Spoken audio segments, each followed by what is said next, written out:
여러분 안녕하십니까. 10월 20일 새벽이 됐습니다. 전우석입니다. 오늘 제가 품에 이 아이를 좀 안고 방송을 해야 될 것 같습니다. 이 아이는 지난번에 무지개 다리를 건넌 제 아이 불의 뒤를 이은 제가 입양한 아이입니다. 자, 방송 시작하겠습니다. 다행히 국감을 통해서 실체가 대부분 드러났다. 이 월요일 행안부 경기도 국감이 끝난 뒤에 이재명이 한 자평입니다. 친여 매체 한겨레 일면 헤드라인은 의혹 재탕으로 끝난 대장동 국감이었습니다. 한겨레는 이렇게 썼습니다. 의혹을 낱낱이 파헤치겠다고 벼르던 국민의힘엔 묵직한 한 방이 없었다. 이재명은 돈을 받은 사람이 주범이라며 시정일관 대장동 게이트가 국민의힘 게이트라고 주장했습니다. 그러니까 한탕한 민간 사업자들은 이재명 자신과는 전혀 상관없는 사람들이고 그들에게서 검은 돈을 먹은 자들은 모두 이 국민의힘과 관련된 인물이라는 것입니다. 그래서 묻습니다. 이 주장이 후한무치한 게 아니라면 왜 특검을 수용하지 않는 것입니까? 그런 그가 유동규와 선을 긋는 것을 지켜보면서 민주당 의원들은 무엇을 생각했을까요? 그가 유동규 구속에 대해 한 말은 이렇습니다. 입이 100개라도 할 말이 없는 일이고 인사권자로서 관리자로서 부정함을 보여주었기 때문에 이 점에 대해 깊이 사과드린다. 국감이 끝난 뒤에 이재명은 쾌재를 불렀을 것이고 민주당 의원들은 안도감에 가슴을 쓸어내렸을 것입니다. 그러나 그걸 국민이 모를까요? 국민은, 대중은 이미 이재명에게서 등을 돌리고 있습니다. 이 국민은 대장동 게이트에 대해서 무엇이 문제인지 이제 잘 알게 됐습니다. 공영과 민영으로 오락가락하다가 왜 민관 합동 개발이 됐는지 이 인허권을 가진 공영을 낀 민영이라야 제대로 한탕을 할 수 있습니다. 두 번째, 이 공영의 탈을 쓰고 부지를 헐값에 사들이게 한 자가 누구인지 기부천합 대신 공익환수란 명분이 생깁니다. 민영이란 명분으로 분양가 상한제를 피하게 해서 폭리구조를 짠 자가 누구인지 바로 여기서 핵심은 초과이익 환수제를 포기한 것입니다. 그리고 언론인 출신 사업자에게 작은 지분으로 대장동 개발 이익을 송두리째 먹게 만든 자가 누구인지 전문가가 아닌 꾼이어야 몸통이 주인이 될 수 있으니까 말입니다. 그 언론인 출신 꾼 김만배가 이재명의 운명이 걸린 대북간 방을 왜 들락거리는지 국기를 흔드는 재판 거래를 했습니다. 이 추악한 게이트에 빨대를 꽂아 한몫 챙긴 정관들이 누구인지 바로 이 자들의 면모를 알고도 국힘 게이트라고 말을 해서는 안 됩니다. 그들이 모두 알고 있으면서 입을 굳게 닫고 있는 그분이 누구인지 우리 국민은 이제 모두 알게 됐습니다. 그 결과 민주당 지지율이 20%로 주저앉았습니다. 12일부터 15일까지 4일간 리얼미터가 한 조사인데 민주당 지지는 전주보다 1.9%포인트가 내린 29.5%, 그리고 국민의힘 지지는 2.0%포인트가 오른 41.2%로 두 정당의 격차는 11.7%포인트입니다. 리얼미터 조사에서 민주당이 20%대로 추락한 것은 14주 만입니다. 곧 4.7 재보선 때로 민주당은 돌아갈 조짐마저 보입니다. 문제는 지금 민주당은 경선 끝에 이재명을 후보로 선출한 터라 컨벤션 효과를 누려야 할 때라는 점입니다. 그런데 경선 후 폭풍과 대장동 사태로 역컨벤션 수렁에 빠졌습니다. 역컨벤션입니다. 더 큰 문제는 텃밭인 호남과 이 민주당의 우호적인 세대인 40대 그리고 대권 향방을 좌우할 중도층의 민심이 돌아서는 조짐이 나타나고 있는 것입니다. 호남에서 민주당 지지율은 49.4%에 그쳤습니다. 50% 아래로 내려갔습니다. 전주의 63.3%보다 무려 13.9%포인트가 급락했습니다. 이 지지율은 국민의힘으로 가지 않고 무당층으로 남았습니다. 호남에서 무당층은 7.1%에서 13.9%로 늘었습니다. 연령대별로 보면 40대의 민주당 지지율이 전주보다 3.8%포인트가 하락했습니다. 중도층에서는 3.5%포인트가 빠졌습니다. 15일과 16일 이틀간 한국사회여론연구소 KSOI의 여론조사에서도 컨벤션 효과는커녕 역풍이 불었습니다. 이재명은 윤석열, 홍준표와의 양자 대결에서 모두 뒤졌습니다. 윤석열과 이재명이 붙으면 윤석열 37.1%, 그리고 이재명은 35.4%입니다. 이재명은 직전 조사 대비 0.4%포인트가 하락했고, 윤석열은 반대로 3.9%포인트가 상승했습니다. 홍준표와 이재명 가상 대결은 홍준표 35.9%, 이재명 34.6%로 1.3%포인트가 격차가 났습니다. 홍준표는 전주 대비 2.9%포인트가 올랐습니다. 이 조사에서도 이재명의 지지율 하락은 40대와 호남에서 두드러졌습니다. 이재명에 대한 40대 지지율은 49.8%로서 전주 대비 4.6%포인트가 하락했고, 광주 전라 지지율은 55.4%로서 전주 대비 3.6%포인트가 하락했습니다. 비슷한 여론조사 결과는 또 있습니다. 이 폴리컴이 13일, 14일, 15일, 사흘간 한 여론조사 결과인데, 이재명은 윤석열, 홍준표와의 가상 대결에서 모두 졌습니다. 윤석열과 이재명은 40.7% 대 35.4%, 그리고 홍준표와 이재명은 33.6% 대 32.0%입니다. 다만 이재명은 유승민과의 가상 대결에서는 34.1% 대 15.3%, 그리고 원희룡과는 34.8% 대 19.7%로 모두 이겼습니다. 이 조사에서 윤석열은 광주, 전라, 호남과 충청권을 제외한 전 지역에서 이겼으며, 홍준표는 호남과 충청, 그리고 강원, 제주 외 전 지역에서 승리했습니다. 그런데 이 민주당이 이보다 더 큰 충격을 받은 것은 정권 재창출을 위해서 여당 후보가 당선되어야 한다는 응답이 36%인데 반해 정권 교체를 위해 야권 후보가 당선되어야 한다는 응답은 55.3%로 나타나 정권 교체를 바라는 응답이 무려 19.3%포인트가 높았다는 사실일 것입니다. 민심이 지금 문재인 정권을 떠나고 있는 것입니다. 결국 민주당과 이재명이 컨벤션 효과를 누리지 못하고 지지율이 추락하는 것은 이낙연과의 경선 후 폭풍도 있지만 대장동 게이트가 주 원인입니다. 이낙연과의 경선 때 막판 민심이 대요동을 친 것도 대장동 게이트의 그분이 누구인가 하는 문제가 원인이 되었으니 말입니다. 바꿔 말하면 민주당과 이재명에겐 문재인 정권이 그 어떤 문제보다도 대장동 게이트가 큰 짐이 되고 있습니다. 대장동을 민간 합동 개발로 결정하고 민간 사업자가 적은 투자로 개발 이익을 사실상 독점한 구조를 설계한 당사자가 바로 이재명이기 때문입니다. 말하자면 이 게이트에 이재명이 아무리 떳떳하다고 해도 대다수 국민은 믿지 않습니다. 특검으로 가서 진실을 밝히지 않는 한 이재명에게 내일은 없다는 얘기입니다. 민주당과 이재명 측은 당 경선 후유증에 따른 일시적인 실망감으로 치부하지만 대장동 게이트는 서민의 목소리를 권력과 결탁한 몰입이들이 해먹은 한탕이라는 본질로 인해 대중의 분노가 쉽게 가라앉지 않을 것이기 때문입니다. 자, 그런데 또 하나 진실 게임이 벌어지게 됐습니다. 이 게임에서 거짓이 탄로난 자는 끝납니다. 18일 경기도 국정감사에서 이재명은 생각지도 않은 기습을 당했습니다. 국제마피아 조폭과 연루설이라는 진실게임과 맞닥뜨린 것입니다.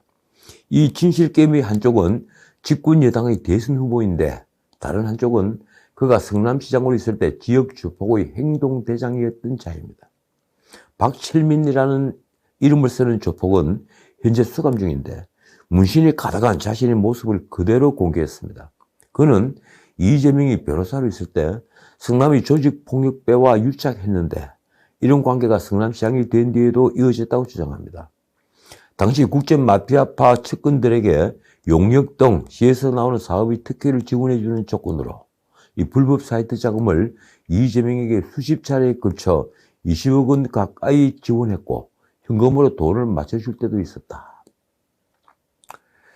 박철민은 자신이 현금으로 5천만 원을 이재명의 차에 실어 줬다고 증언했으며 자신의 친구인 장모 역시 현금 1억 원을 이재명에게 전달했다고 한다며 자신의 증언이 허위사실일 경우 허위사실 유포죄든 명예훼손죄든 얼마든지 처벌받겠다고 했습니다. 이런 박철민의 진술은 국민의힘 김용판을 통해 국감에서 폭로됐습니다. 김용판이 밝힌 폭로 경위는 이렇습니다. 수원구치소에 수감된 국제마피아파의 행동대원이자 코마트레이드 직원이었던 박철민의 요청으로 변호인과 접견했다. 박철민이 진술서, 사실확인서, 공익제보서 등 총 17쪽 분량을 제보했다. 이 이재명은 참 노력을 많이 하신 것 같다면서 이래서 국회의원이 면책특권을 제한해야 한다. 명백한 허위사실을 제시해서 명예훼손하고 선거에 부당한 영향을 끼치는 것은 명백한 공직선거법 위반이라고 받아쳤습니다. 허허하는 헛웃음을 짓기도 했습니다. 문제는 박철민이 자신의 사진까지 공개하며 진실게임으로 이재명을 끌어들인 것입니다.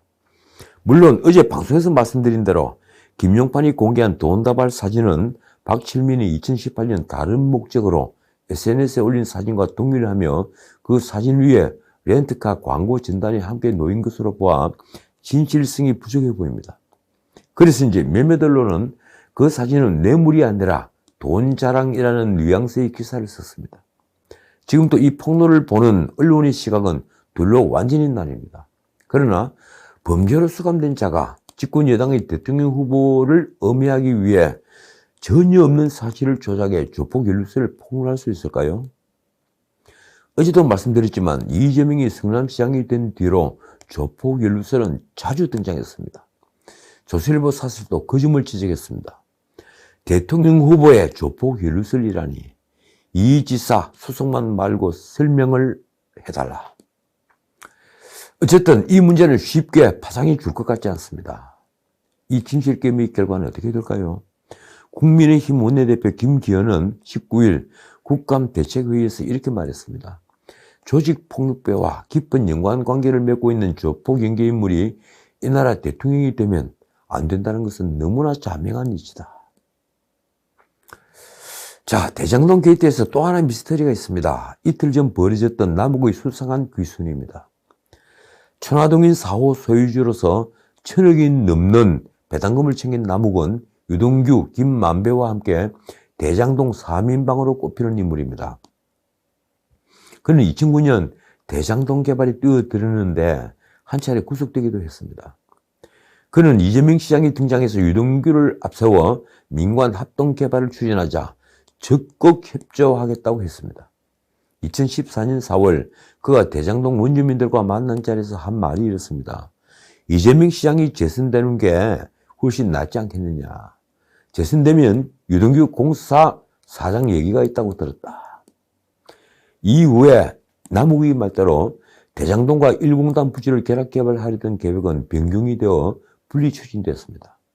유동규는 성남도시개발공사 사장 직무대리가 되어 민간사업자 선정 등을 총괄했습니다. 일부 언론은 남욱이 유동규의 힘을 빌어 대장동 노다지를 기획하고 각본을 짠 장본인으로 판단합니다. 그렇다면 남욱은 김만배가 말한 그분이 누구인지 충분히 알 수 있는 위치에 있었다고 봐야 합니다.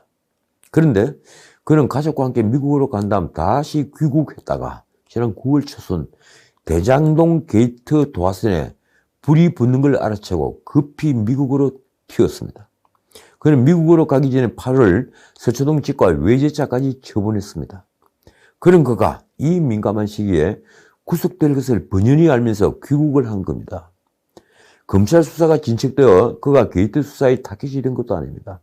그렇다면 체포와 구속을 무릅쓰고라도 귀국하지 않으면 안 되는 피치 못할 사정이 있다고 봐야 합니다. 도대체 남욱은 왜 들어왔을까요? 그래서 법조계와 언론 일각에서 나온 얘기가 꼬리 자르기를 위한 기획 입국설이라는 음모론입니다.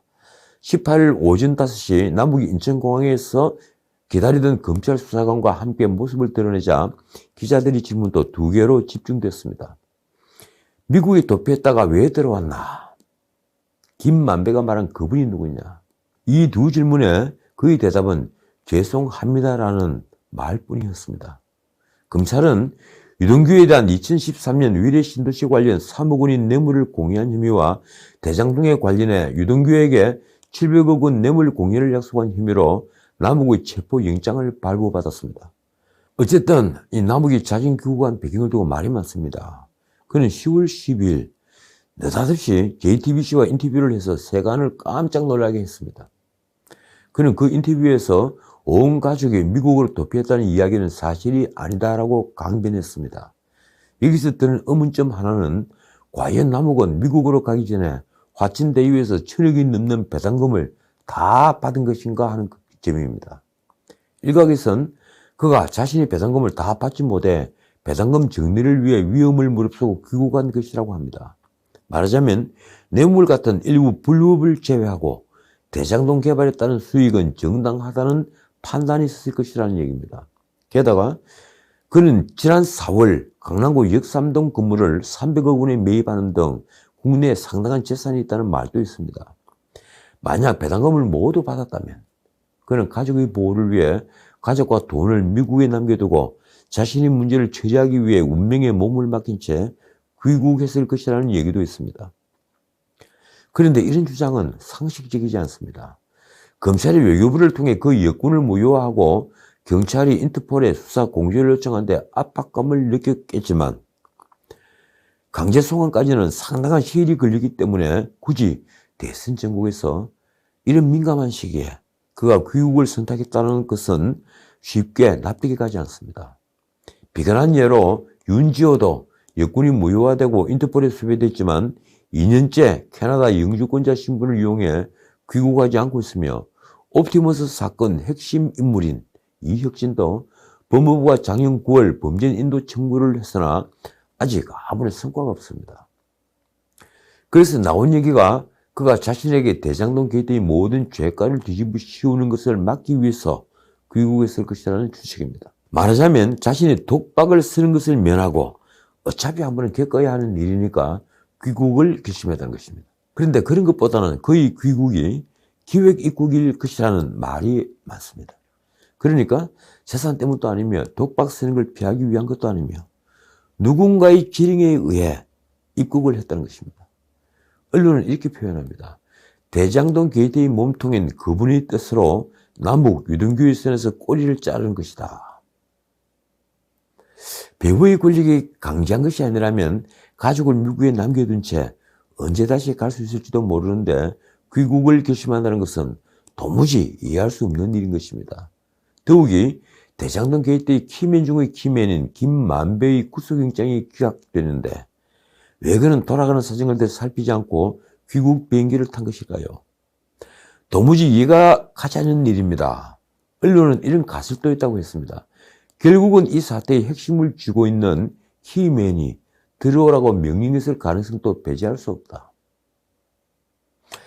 남욱은 귀국 과정에서도 JTBC와의 인터뷰를 했습니다. 그때 그가 그분에 대해 언급한 표현을 이렇습니다. 내 기억에 내가 알고 있는 한은 이재명 지사와는 관계가 없다. 강한 부정은 강한 긍정이 아닌가요? 그는 이재명이 2010년 6월 성남시장 선거운동 현장에서 대장동 민간개발을 돕겠다고 강조하더니 시장이 된 후에 공영개발하겠다고 입장을 바꾸는 바람에 우리가 힘들어졌다고 하면서 이렇게 덧붙였습니다. 이재명은 내 입장에선 합법적인 권한을 이용해서 사업권을 빼앗아간 사람이다. 그가 이 민감한 시기에 이재명이 편에 섰다는 것을 알 수 있게 하는 대목입니다. 도대체 남북을 귀국할 수밖에 없도록 만든 것은 무엇일까요? 어쩌면 그게 대장동 게이트의 산막을 여는 단서가 될지도 모르겠습니다. 자, 오늘 여기까지입니다. 이 검찰이 어제 성남시청을 재차 압수수색했습니다. 15일 도시주택국, 그리고 교육문화체육국, 문화도시사업단, 정보통신과 등을 전방위적으로 압수수색한 데 이어 이틀 전에는 정보통신과를 추가로 압수수색했습니다. 어제 압수수색 역시 정보통신과에서 직원들의 이메일 등을 확보하는 데 그쳤습니다. 검찰은 왜 시장실은 쳐다보지도 않는 걸까요? 무슨 첩보가 없다면 성남시장이 설계했다고 스스로 주장하는 대장동 게이트 사건에서 시장실을 압수수색 대상에서 제외하는 것은 이해할 수 없는 일입니다. 그런데 검찰은 지난 15일 압수수색 때 문화재청 발굴제도과도 압수수색해서 관련 자료를 확보했다고 합니다. 발굴제도과는 문화재 발굴 관련 인허가를 담당하고 있는 부서인데 곽상도 아들 곽병채가 화천대유에 입사해 그 일을 담당하고 있었습니다. 곽병채는 자신이 퇴직금 50억 원을 받을 수 있었던 이유로 개발사업구역 내 문화재 관련 문제를 해결한 공로를 인정받아 성과급에 포함됐기 때문이라고 설명한 바 있습니다. 결국 검찰이 발굴제도과를 압수수색한 것은 곽상도에게 뇌물 50억 원을 준 이유를 찾기 위한 것으로 보입니다. 그분은 못 본 채 하면서 이 떡고물을 문 송사를 잡으려는 것으로 보입니다. 지금까지 전우책이었습니다.